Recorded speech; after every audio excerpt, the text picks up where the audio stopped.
trust is really the limiting factor. As we have seen in the US elections, you don't need an actual fraud. You don't need an actual weakness in an electronic system.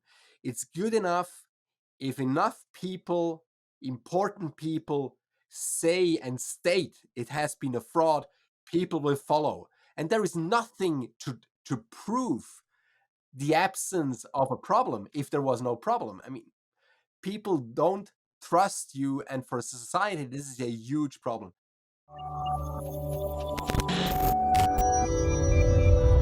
Hello, everyone. Welcome back to another episode of the 401 Access Denied podcast. I'm the host for the episode, Joseph Carson, Chief Security Scientist and Advisory CISO at Delinea. And I'm really excited to have today's episode. And today is a very, very important topic. But before I get started, I want to basically welcome an amazing guest onto the show. First time on the episode, first time on the podcast. So welcome, Christian. It's great to have you here, and I'm really interested about today's conversation. Can you give the audience a little bit about who you are, what you do, and some fun things that you get up to? Thank you, Joe. Thanks for having me. So I'm Christian Folini. I'm Swiss. I'm a security engineer. Actually, I have a background in medieval history, and somehow I went from medieval history into the IT security industry. I'm a web application firewall specialist. I'm a co-lead of the OWASP ModSecurity core set project, where we try to protect web servers from online attacks. But I also did a lot of work on system engineering for online voting in Switzerland, and I moderated a government dialogue with scientists around continuing problem with electronic voting and how Switzerland could address that on a 5 or 10 year horizon. So I have a fairly broad area of topics I'm working on, and I got to know Joe last year at a Swiss Cyberstorm conference that I'm co-hosting and organizing, and that's how we entered the conversation. I'm very happy to be on your podcast. Fantastic. It's a welcome. And, the medieval is always important background, especially for security, because there's a lot of segues and a lot of relations in there. And absolutely, I mean, for the audience, I did go and speak at the Cyber Swiss Storm conference, and it was fantastic. It's one of the best conferences that I attend lots of conferences around the world. For the audience might know, I get to travel quite a bit. But definitely, in my last year, it was one of the definitely the prime conference of the year, and really great hospitality, great location. So if you ever to get the opportunity, if you are in the area, I definitely recommend reaching out to Christian and making sure to get more details about the conference. But Thank you. today's topic is all about trust. And that's really the foundation of what systems and IT and security is built on. It's really the foundation. We hear a lot about zero trust. We hear a lot about the principle of least privilege. We hear about dynamic trust and building trust and security. Trust is really one of those big foundations. And one of the things you mentioned around that you've been working on is the voting systems. And I think that's if we're talking about trust, that's one of the biggest systems where trust it has to be vital. It has to be non-repudiable. It has to be something that it's not something that you just assume or just accept. It has to be earned. And I think that's one of the fundamentals here is trust. Fundamentally, it has to be earned. Can you give me some of the things that you've seen around voting systems or systems that trust is very valuable and very important elements when it gets into security? Yes, for those of the listeners who are not familiar with the Swiss online voting system, we have been doing tests with online voting for like 20 years now, and we still don't have a running online voting system. In fact, 2019, we hit headlines with kind of a disaster. The system was meant to be done, ready for introduction, and final step was publishing the source code and opening up for a public bug bounty program. And the hackers ripped it apart within weeks, and they had to stop the program. It was a huge catastrophe. No more trust in that system at all. And then the year afterwards, in 2020, government run a big dialogue with scientists around question, what is the problem? And there was a lot of around cryptography. That was really the focus, but this is how they ripped it apart. Just the algorithms and namely the implementation didn't work at all. So too much trust in bad software. And one of the results of the dialogue was uh, we lack trust in this system. Hmm. Our population lacks trust in that system. And how can we build trust, Hmm. and how can we gain or earn trust for that system? I mean, apparently we need to fix the bugs, we need to be more transparent with the development and so on, but it's absolutely an open question how they can make the population trust that system, and how can we Hmm. introduce this midterm, long term, without undermining the trust in our political system. I mean, Switzerland is a very old democracy, so this is really valuable, and people feel this is really important. Hmm. And uh, you find quite a lot of people think, yeah, we just need online voting. Somebody got to take care of it. But Absolutely. there is a lot of bad feeling of people around. Maybe not, or let's wait, or this is never gonna be good enough. And these questions are very hard to tackle. So there might be future discussions around trust, and we don't Hmm. know how to really earn trust. And it's a one of the things I've found, being based in Estonia myself, and the whole society here has been built around a digital society. It started off with a paperless path and turned into digital services and digital society, and government being a service provider to the citizens. The voting system, having the voting system being one of those first systems to build trust on, is is definitely probably not the best one to start with. You want to probably start, sometimes smaller, or Yeah, sometimes things that you can start earning that trust at the beginning, and those foundations, can segue off into the identity side and voting systems. I know in Estonia, one of the first systems they did here was the tax one. That was the first system they actually built to enable you to do online taxes and do it very efficiently, because it was one of the bigger pain points. It was one of the bigger challenges yes, for the citizens. So they started with the one that the citizens had the most pain around and were willing enough in order to actually go and use that system, because they didn't want to go and fill in paper forms and spend days in queues and have to go through audits. So they decided here to go through a much more one that was a bigger pain point, and then later add internet voting to it at a later yes, stage. To do the internet voting as the first one is probably definitely you want to build trust around it. But your point as well is to give it to pen testing and bug bounty towards the later stages in this cycle is probably you want to we talk about security by design and security by yeah, default sometimes, and you want security to be built into the design process, and that's one of the big things of OWASP. OWASP is about you know shifting left and moving security into the development process. absolutely. To do I that at a much remember later a lot stage. of conversation. I remember a lot of conversations around this.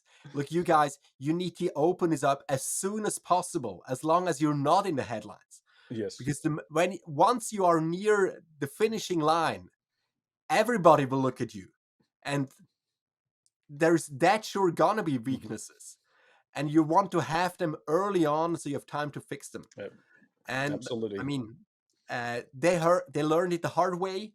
What I like is they really learned it, and the way the system is built now is they rolled out the red carpet for hackers right now, That's the but best way. they had to learn this the hard because way. because that's where you build the trust is Yeah, making it open, making it available, getting people's views and opinions. That's where you start building the trust. And as I mentioned, the foundation people have. That's in any election systems, whether it being paper based, machine based, or internet based. Trust is the foundation of it. You have to have some type of trust, and that's where when people trust in the voting system, no matter what the system or process is, whether it being computer based, like internet voting, whether it being you go to a booth and you hit a button on a machine, or you still fill in the paper form, it's trust in the system, it's trust in the transparency. yeah, It's and that's where people have confidence in, and it's also making sure that the government is providing transparency around it as well. I think that's what's key, and that's what what's really important to build the building the trust and have broader people being able to look at it and you know actually raise the concerns of certain areas so you can learn those lessons. And I think it's really important. You keep moving forward. I've seen many going back. Let's go to the paper. Let's go back to paper. But it still has problems as well. And what I like is the more choices you have, the more choices you have. I like, you know, that when you have choices, each of them provides some type of integrity or oversight of each other. And that's also important as well, is that you're not putting all your eggs in one basket. You don't have one single, point of failure. And one of the lessons here in Estonia, what was great was is that, and it was only highlighted during COVID, when we had, people having, not being able to leave homes, and we were restricted from going in public or getting within 2 meters. And then it came the voting season. We had a vote election in the middle of COVID, Yeah. and the last thing you want people to be doing is going and standing in lines when, In and the if winter, if, in small spaces. in small Yeah. spaces, 2 meters apart. Yeah. If we had to have people putting in lines 2 meters apart, the line would have been all around Estonia. It would have circled the entire country to get that proper distance. So really get into one of the things, the big highlight was that having those different choices meant that people could vote from a safe location. It was actually good for their health. It was actually something, put them out of harm's way. And it meant that the elections could still go ahead. So having those multiple choices is always a great way. There still is the mail-in vote if you wish to do it. There still is the Yeah. electronic vote if you wish to do it. But they provide oversight of each other. Yeah. So In our system, we have a long tradition of mail-in voting. Like mhm, 95% of Swiss voters use mail-in ballots. And that is also why online voting was started very early on, because from a process viewpoint, you just replace the mail-in ballot with an mhm, electronic ballot. yep, That seems simple enough. But of course, people had a very simplified view of security 20 years ago, and namely about online security. So we learned, our industry in Switzerland learned a lot about online security along the mhm, way.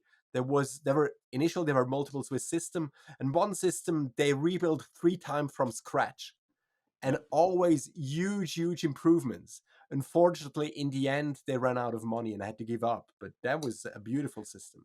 Yeah, Yeah, I mean, if you look at, if let's look at some examples in the recent history.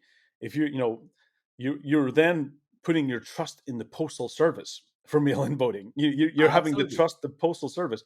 If you look back, the Royal Mail recently in the UK had a major ransomware outage, and if Yeah, that was in the middle of that was in the middle of Christmas, which meant that packages. I think my Christmas didn't card arrive. from Yeah, from my family didn't arrive until late January. So if you're putting your trust you have to have trust in the postal service then, and you have to trust that that service is going to work, and that your vote's going to get counted. It's going to make and absolutely. that's the difference, is that in a postal mail-in, or even electronic voting, you want to be able to know that your count actually counted. He was actually participated in the election as well, and that's one of the Exactly. advantages of internet voting as well, is that Yeah. you can definitely have an auditability. There's a transparency. Here in Estonia, Yes. you can actually log on and see Yeah. your transactions. Yeah, and Um, the more we're using or developing the mhm. electronic voting system, the more we realize all the weaknesses of the mail-in ballots and that system. And of course, the whole postal system is optimized for money, to be cheap, Yep. and not reliability or the auditability. I mean, you drop your letter in a mailbox and you expect it to be counted, but there is no guarantee around that. So, and as you said, multiple channels start Mhm. to protect each other, Correct. because an Yep. attacker ultimately would have to attack the on-site voting, the mail-in ballots, and the electronic ones. The statistical methods are not here yet, namely the Mhm. research is not here yet. But once we have done that, we can compare the results of the different channels and say, yeah, this makes sense, or there is something very odd in that region of the country Mhm. with those ballots. And I think Correct. that's really a strength of having multiple channels ultimately. And if we look at where the attacks have been happening, for example, focus on the voting side, it's actually trying to get the person to, it's hacking their choice. You're hacking the person who's making the decision. So most of the voting, the resources that goes into hacking elections, is actually in basically information wars. It's in Absolutely. basically social media. That's Yeah. where it's happening. I would find, honestly, very seldomly would you find it after the vote has been cast, whether it being mail in, whether it being electronic or internet. I would find that very seldom would those systems be compromised because there's the validation checks and auditability in place Yeah, to there's go a lot back of and security correct, preventing attacks there. correct. While social media is an open field. Just Correct, do whatever you want. and it's getting the person, it's hacking that person's decision. It's Yeah. getting them to whether it being providing FUD on different politicians and different people. That's ultimately where the attacks are happening. It's in the social media side. One of the great things that we had a conversation before we started recording was around what I really like in Estonia. I saw the great ability here is that the election opens typically 10 days or so before the vote gets closed, but you can also change your decision multiple times. And I think that's great. And that's actually here in Estonia. Just one of the things that we're in election time here in Estonia, and you're seeing, people. What I think is fantastic is I've been seeing people from all around, Estonians from all around the world showing where they're voting from. People voting on vacation in Spain, they're voting in the middle of the night in Japan. Even the prime minister was shown, that she was voting from a cafe and showing that the ability to vote anytime at any point in the day at any any location is great because it actually increases the ability for people who may not have the option of voting. Maybe they work night shifts. Maybe they're taking care of people in remote locations. Maybe they are accessible and they can't get to certain locations. Or they're just simply away. They're traveling at the time. That used to be always my problem was the Okay. intense traveling. Yeah. But also, what's happening now is that people are starting to see the news about maybe the direction the election's going, and people are thinking, maybe my choice was not the right choice, and now they have Okay. the ability to go back in and All make a right. change. Oh, So this is that's also interesting. means, yeah. So it means that the media are unable to predict the outcome because of that as well. Because you get a lot of people who are just the followers. You get a lot of people who just say, Yeah. Yeah. I'm going to go with the flow, and I'm just going to Yeah. follow, if it Yeah. was the US, the blue or the red, or whichever party you're feeling with. So it means the media can't really kind of push the direction from their news, All which right. I also think is a great point as well. Okay. Yeah. Uh, the Swiss political system is special in the sense we're a semi-direct democracy. So we Hmm. vote like 4 times a year. A lot of yes, no votes. And then actually this year in autumn, we're going to have parliament elections Hmm. as well. And they want to reintroduce electronic voting for a test population Okay. in a couple of regions. So we're counting the days whether they manage to present the system for the national votes. But as you mentioned, changing your vote once you see how the results are going, that is absolutely taboo in Switzerland. You're not allowed to publish polls 4 or 6 weeks ahead of a vote. Uh, So I mean, we do this 4 times a year, so we're always in voting mode. So mhm. once one vote is over, the next one starts.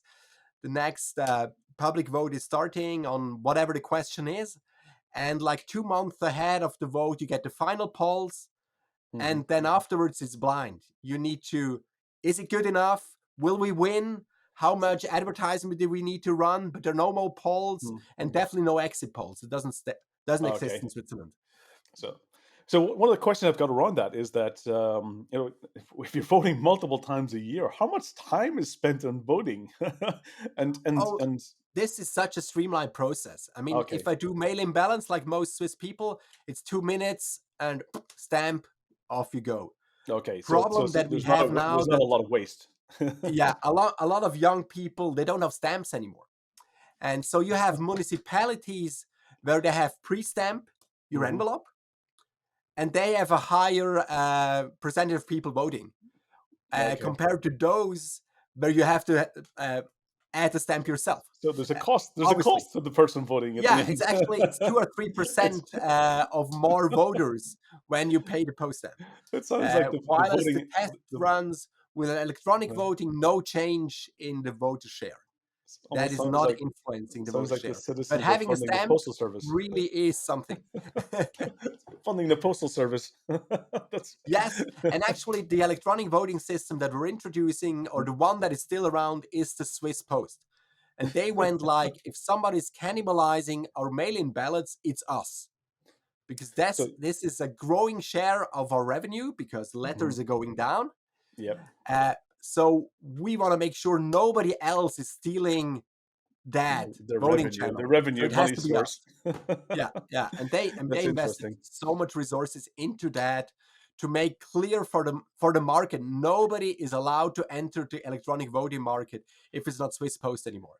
Yeah, it sounds. I mean, for me, it sounds like one of the things definitely is the Swiss Post should actually think of being the one of the identity providers. Not just thinking about getting into just trying to monopolize the voting side, Yeah, but but actually becoming an identity provider. They, that's definitely on the menu. We had mm, a public vote on the last proposal mhm. where private companies or semi-private companies like Swiss Post could play a key role, and we Mhm. said no. So Okay. this is back to government. The identity provider will be closer to government. But Okay. Swiss Post definitely realized that, and digital trust is one of their focus goals as an Mhm. enterprise, Okay. where they want to develop. You can still separate it. You can still have the government being the trust anchor. They can be the verifier, but the issuer can still be done in other entities. They could be the Yeah, one to deliver or to provide the service. I think that's what the big difference is that where's the trust maintained?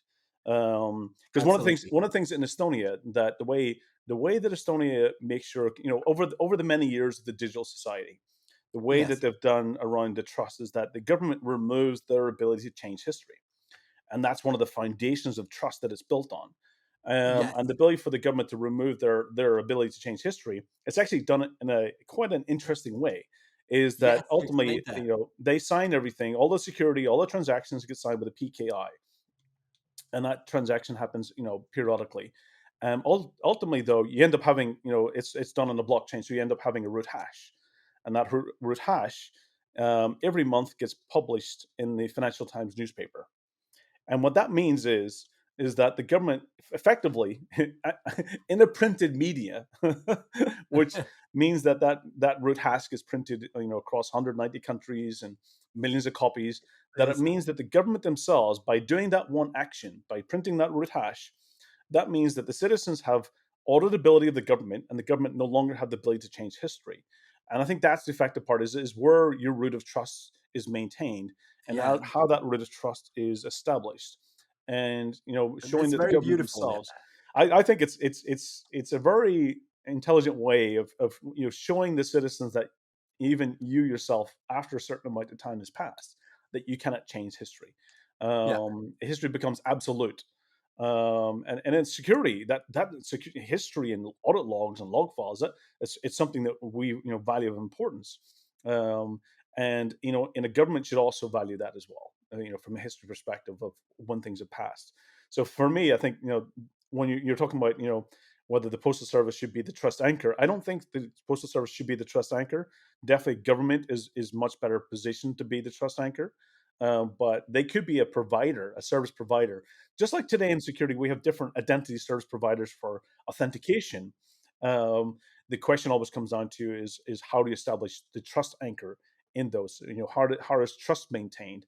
And I think that becomes a big important part of it. Yeah, I totally see that. And I'm sure Swiss Post is right there if somebody has to have that role. I mean, they're so into that topic.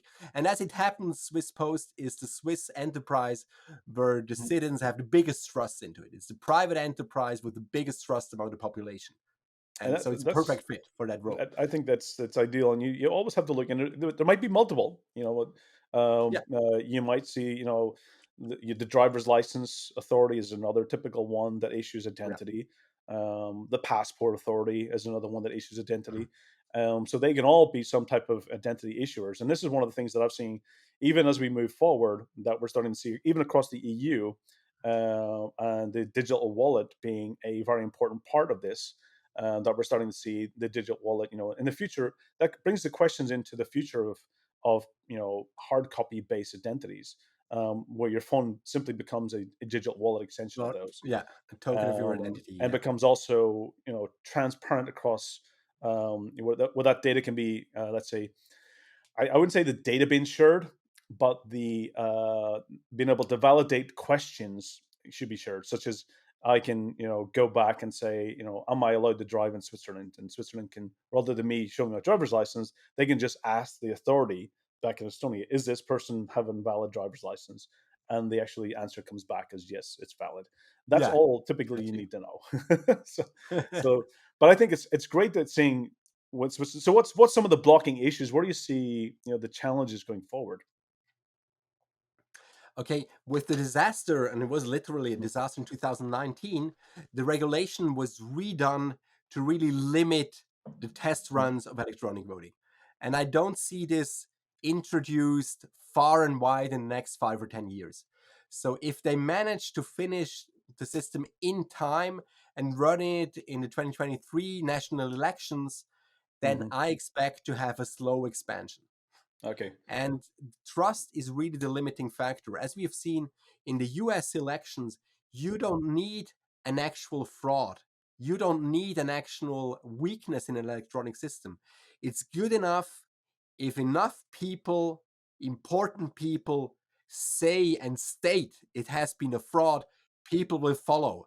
And there is nothing to prove the absence of a problem if there was no problem. I mean, people don't trust you, and for society this is a huge problem. And for me, this is the strongest argument against the introduction of online voting. And i Absolutely. i personally think that trust is maybe a function of time. So if we have a very slow rollout, then our society and political system will get used to this system. We're going to have weaknesses, we're going to have problems, and each of these problems are a test for society whether we're able to handle that problem. And Absolutely. maybe after 5 or 10 years, people will get used to it. And the next idiot who stands up and say it's been a fraud and the election has been Mhm. stolen, the other parties will say, hold on, you present us the proof or we don't believe you. This is bullshit. Yeah. The But great that thing will here, going to take time to get yeah, into such a situation. the great thing here is the citizens can actually go and verify it themselves. It They just takes they a lot of auditability, know-how to do auditability. so. Yes, the Yeah. auditability. It's the transparency and auditability which is key. Um, you know, Yes. and that's where in the U.S. you typically have the balance of powers. You've got Congress, you've got the government, and the White House. You've got they're meant to the justice and Congress and the White House are meant to Sure. oversee and have that balance of powers between each other. So they're meant to provide oversight of each other, and that's where people have trust in the system. So they don't have to worry about how it operates in their daily lives. They can just get on with Yes. it and let the oversight of that happen. But when you question oversight and the oversight starts to have fragiles and cracks in it, that's where the trust starts to deteriorate. But absolutely, as you're right, trust has to be earned over time, and sometimes even just starting with smaller elections, maybe ones that's not so Absolutely. And important. test runs, limited audience, that certainly Correct. helps. How does that work in Estonia? A problem that we're seeing is there is a relatively small part of the industry who's interested to learn how to verify this, how to audit this properly. And the average citizen has no chance whatsoever to understand the mathematical proofs. But even inside the security industry, there are relatively few people who take the time, sit down, and read through the myriads of documents that have been published in the meantime to have a qualified opinion on the quality of this. Where I see now, and for whatever reasons, and Swiss discussions, government is really strong. They have a lot of people now. Next federal province level, the canton level in Switzerland, they've learned so much in the process. Then a couple of companies around, they have been running audits, config reviews, documentation reviews. But then wider audience, wider security industry, no participation in discussions. Meaning, if we have a problem, we have very few neutral third parties who have a qualified opinion, who have the knowledge to really participate in the discussion and say, yes, what government says makes sense, this is good enough. and journalists would just struggle to find anybody able to comment on a publication. Yeah. I think that the deciding factor here in Estonia was 2007, when Estonia Hmm. became the victim of a mass scale cyber attack. Yes, And what that was the turning point. And it was one is that we identified one is how well the systems performed, but also we yes, found the areas of weaknesses. yes. And this was the fundamental defining point. And that's where the government definitely invested and shifted a lot more, working with industry more closely. That was a time where industry and government came together to defend the country. And that cooperation All between right. industry and government continued and developed post that event. And that's where the strength of that cybersecurity society and cooperation was built around. So sometimes it took an event to realize one is that our systems are performing quite well, but here's areas that didn't do so well. And how do we address those? How do we improve it? How do we become resilient? And even to the point where 2007, that identified one of the things during the talk that I give in Switzerland, it was around that all the data was located in Estonia. And if there was a land invasion, the threat and risk of that data being destroyed was high. So therefore, how do you de-risk that? And that basically created the development and introduction of the data embassy. So again, identifying those weaknesses, but it did take that event, that situation, to highlight it and to bring it to the surface where we hadn't thought about those scenarios before. But it was also, that was the defining that turn point, brought industry and government to much more closer working relationship. And I think, sometimes it takes an event, but sometimes it also takes a very proactive government that sees the importance, of industry cooperation, Got and you. opens the doors and provides facilitation of it as well. That's what's important. Get you. So you would say there is definitely a feeling in the industry that we have a joint project here to protect our society from external attacks, and we need to investigate and give resources and be interested in this what is happening, because this is something I rarely see in Hmm. Switzerland. This is Yeah. this is something government is doing, and we couldn't care less because it's so Yeah. complicated. Sometimes it's also how you do the message. It's not, you have to make sure one is, it's not about the important part here is not about security is not the priority. It's Hmm. about maintaining the services to the citizens. That's Yes, that's it's how you message it is key, because many citizens don't really care about security in the government side. They just concern about that the service they're getting is actually working and they trust them. sure, sure. Yeah. And this is what it can. So it's about making sure when you do message it, but that cooperation between industry and government, it does have a very strong pillar of security and trust. But when you message it to citizens, it is all about maintaining resiliency of the services that you're providing to the citizens. Yes, yes. Got this. So that's what's key. Nice. So I think this has been intriguing and very exciting conversation. Like, I could go on this topic for hours. Um, Yes. anything, for the audience that's been listening in, any lessons that you've learned that you would suggest, or to other countries, and that might be listening in, or other people that might be involved in the trust of systems, any lessons that you would suggest, that they would take away, that would be important, that they can act upon urgently. Okay, if anybody in the audience is really into online voting, then this government dialogue was published in 2020 with a very readable report where you have all the open questions on a global level around online voting, all the scholarly open questions and the problems that are not being addressed, research questions that are now being handled the next few down the road. I think that is a very good snapshot of online voting on a global level with Swiss Perspective 2020. It's really worth a read. Fantastic. Well, definitely, if Christian, if you can give me the link to that, I can I definitely can make give you the sure that link for and the we publish it yeah. with the podcast. Fantastic. That's exactly what giving the audience the resources directly in the show notes makes it much easier for them. Absolutely. Any lessons learned from previous experiences, I think, is so valuable. Into what questions get raised, and I think probably around the bug bounties and the feedback and the lessons would be greatly valuable for anyone who's looking at this, because I know while Estonia has been, forefront, and other countries are looking, such as Switzerland and other countries around the world. And I know even in the US, many states are looking at this as well, to provide better service to their citizens. So anyone in the audience, if this is a path you're going down, we'll definitely make sure that you get the resources and definitely the valuable information to make sure that you don't repeat the same mistakes or same lessons again, because it's not very productive use of our time. So definitely learn from Absolutely. others is valuable and important. Christian, it's been fantastic having you on the show today. Really looking Thank you forward very to the next much. time that we can catch up. We'll definitely make sure that we'll provide ways for the audience if they have questions for you, that we'll make Mhm. sure that they have access to what's the best way to contact you. But again, Christian, it's been fantastic, and thank you for being on the show. Thank you for having me. It was good fun. Absolutely.